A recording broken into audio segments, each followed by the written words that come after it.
राम सुंदर छत्रसाल महाबली करियो बलि बलि। प्रभु प्राणनाथ दर्शन।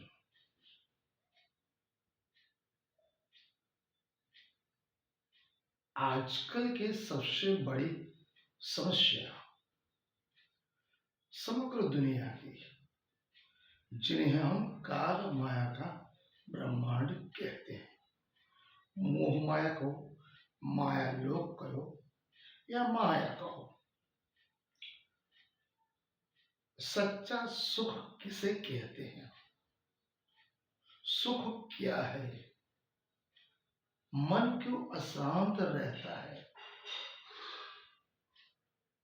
मन हमेशा चंचल क्यों रहता है? सुख की अनुभूति हमें क्यों नहीं होती? तो प्रणधार सुंदर जी, आज जो विषय हम लेना चाहते हैं उसका टाइटल हमने रखा सुख क्या है।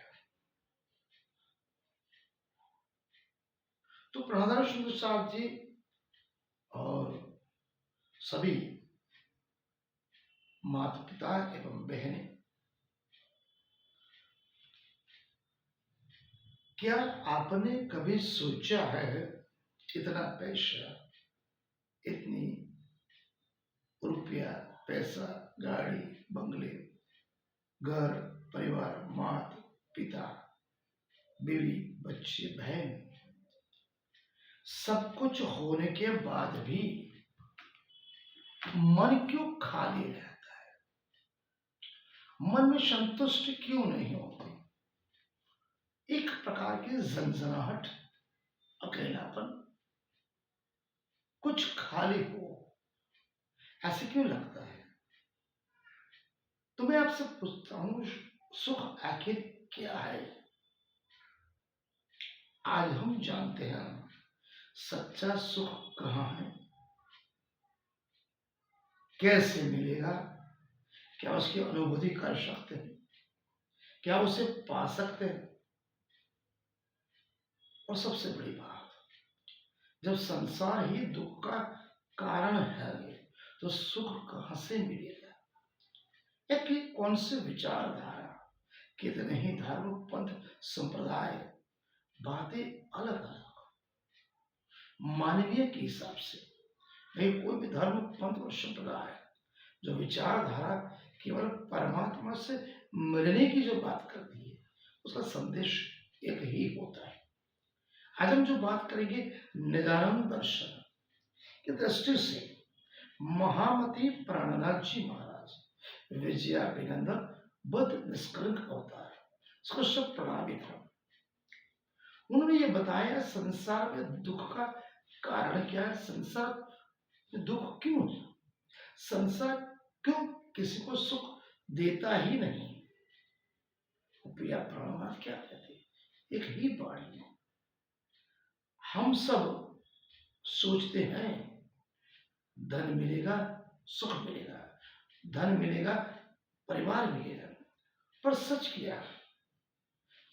वैभव, संपत्ति, सभी प्रकार की भौतिक सुख सुविधा जो कभी जीवन में चाहे नहीं, फिर भी परमात्मा ने दी।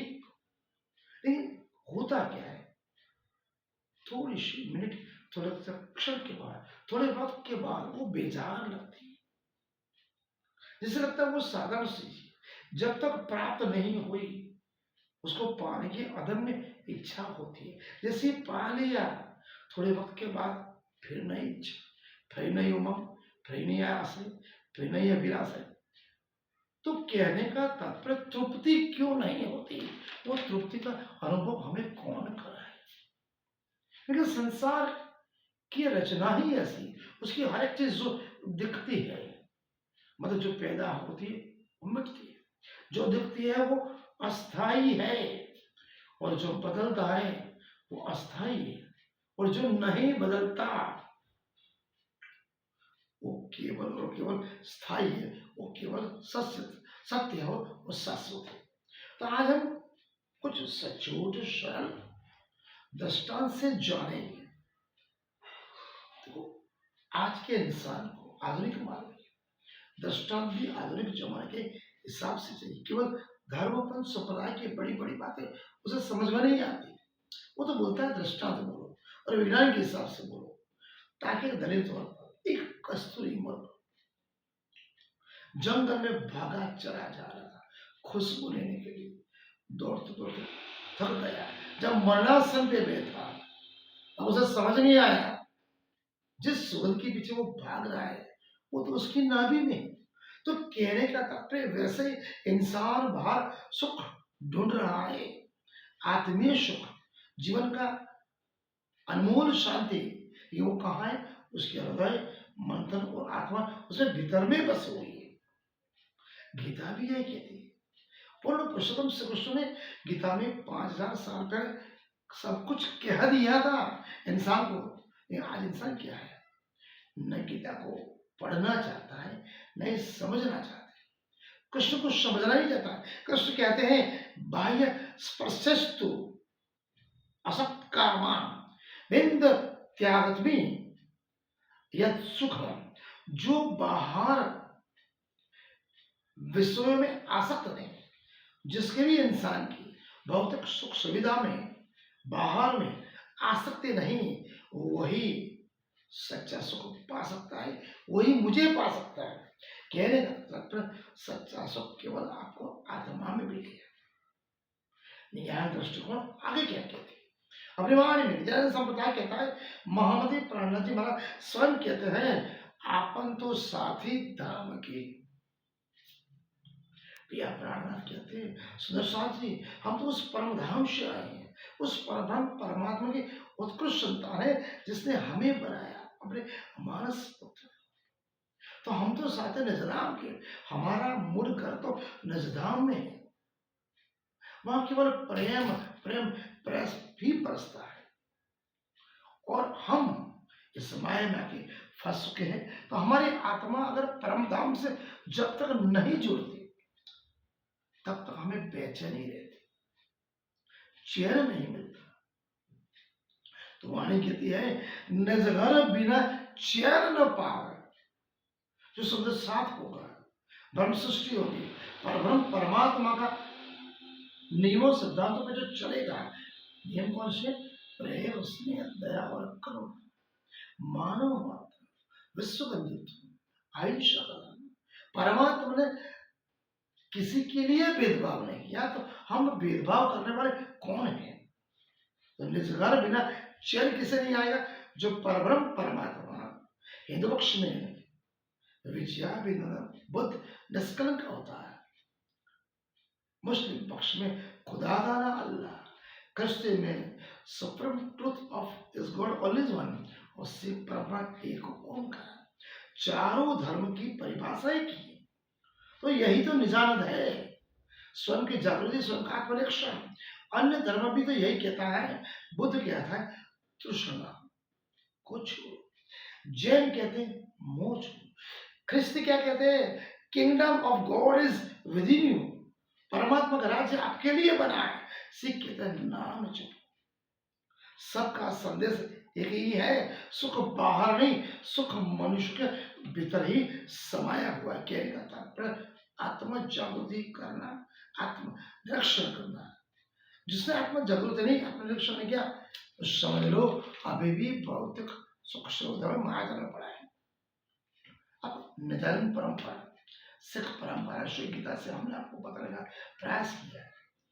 आज का मानवीय आधुनिक साइंस का मानवीय, तो विज्ञान क्या कहती है? क्या विज्ञान भी यही परिभाषा बताता है? मोबाइल, रुपया, पैसा, शॉपिंग करना, आनंद, मौज मस्ती का, नाच गाना, क्यों? थोड़े मिनट, थोड़े घंटे, थोड़े कलाक के लिए होता है। जिस समय आप मोबाइल में, रुपये, पैसे में, शॉपिंग में, नाच गाने में अपने आप को समर्पित करते हैं, जाने अनजाने भौतिक सुविधा में, तो उस समय आपको किसकी याद नहीं आती, आपको हृदय मन का आत्मीय आनंद मिलता है। उस समय आपको किसी भी प्रकार के दुख की चिंता नहीं। देखो दुख कैसा है, बाद में जो आता है बहुत बड़ा, उस समय का जो सुख है, आनंद है, क्षणिक है, लेकिन फिर भी बहुत ही प्रभावशाली। तो छोटे से मिनट का, छोटे से घंटों का, छोटे कलाओं का सुख अगर इतना आत्मीय है, जो भौतिक सुविधा है और जड़ वस्तु का, तो आप उस परम परम परमात्मा चैतन्य है, अविनाशी है, आनंद उल्लास, उसका अगर हमने परम तत्व पा लिया तो वो आनंद कैसे होगा, तो वो कैसे मिलेगा? केवल ध्यान, मेडिटेशन, चितवन, तीन चीज, ध्यान करो, सेवा करो, कृतज्ञता, मन को स्थायी शांति प्रदान करते हैं। मेडिटेशन, जो भी इंसान मेडिटेशन करता है, ध्यान करता है, या तो चितवन ही करता है, उन्हें तनाव कम आता है, डिप्रेशन कम आता है, ब्लड प्रेशर उसका कम रहता है, चिंताएं मुक्त रहता है, हर हमेश आनंद उल्लास में रहता है, और मन की शांति में तो नींद भी अच्छी आती है, फिजिकली फिट एंड फाइन रहते हैं। यही तो साधना है, यही तो शाश्वत सत्य है। तो सुख हमें अंदर ढूंढना है। केवल 30 दिन का अगर आप प्रयोग करो, छोटी सी बात कहता हूं, चाहे आपको बड़ी लगे छोटी लगे, हर रोज 10 मिनट मेडिटेशन करो, 10 मिनट प्रभु नाम स्मरण करो, 10 मिनट कोई भी सेवा करो। सेवा का मतलब ये नहीं दिखावा नहीं, निस्वार्थ भाव, पूरे प्रेम दया सेवा करुणा से, किसी भी प्रकार के लोभ लालच के बिना सेवा करनी है। अगर कोई गरीब बच्चा पढ़ रहा है, पैसा नहीं है, पैसा दो, कपड़े वाले कपड़े, खाने वाले खाना दो, मूंगे पशु पक्षी प्राणी की सेवा करो, और अपेक्षा कम रखो, आशा कम हो, कृतज्ञता बड़ी हो। आप केवल 30 दिन तो ट्राई करो, इस मायाजाल से निकल के ऐसा आत्मीय आनंद, ऐसा उल्लास, ऐसी शांति प्राप्त होगी जैसे जीवन सब कुछ बदल गई है। इसलिए कहते हैं ना, सुख पाने की वस्तु नहीं, सुख बनने की व्यवस्था है। संसार कभी सुख देता ही नहीं, यह सनातन सत्य है। उस सुख को छीनता है। सच्चा सुख कहाँ है? निदान में, आत्मनिरीक्षण में, आत्म जागृत में। हम और आप सभी मिलकर मानवता, समृद्धता एवं परमात्मा से जुड़े और एक दूसरे से प्रेम, स्नेह, दया, करुणा रखे, मानवता रखे, विश्व बंधुत्व रखे, यही परमात्मा की इच्छा है, आदेश है। आज का अध्याय सुख क्या है, सुख कहाँ मिलेगा, मैंने आपको छोटे से बातों में समझाने का प्रयास किया। मनन करें, चिंतन करें। अगर वीडियो अच्छा लगा हो, शेयर करें, लिंक करें, अन्य सुंदर सबको भेजें। राम सुंदर।